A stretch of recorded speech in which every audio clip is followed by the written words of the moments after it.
যদি ঘুম থেকে উঠেই আপনি শঙ্খধ্বনি শোনেন এবং পরপর 3 দিন শঙ্খধ্বনি শোনেন, অর্থাৎ ঘুম থেকে উঠে আপনার বাড়িতে বা দূরের কোনো বাড়ি থেকে শঙ্খধ্বনি বাজছে, সেটা আপনার কানে ভেসে আসছে, পরপর 3 দিন যদি এটা আপনি শোনেন, এটা মা লক্ষ্মী বা মাতা লক্ষ্মী আপনাকে সংকেত দিচ্ছে যে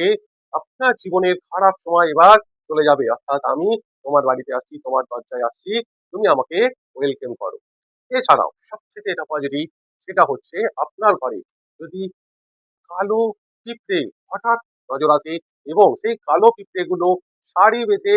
দল বেঁধে যায়, মুখে খাবার নিয়ে যায়, খাবারের ওপর সেই কালো পিঁপড়ে যদি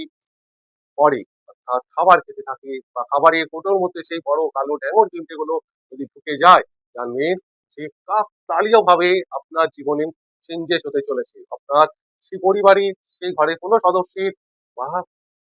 পরিবারের কোনো পার্টিকুলার কোনো ব্যক্তির জীবনে কিছু শুভ সংকেত আসছে,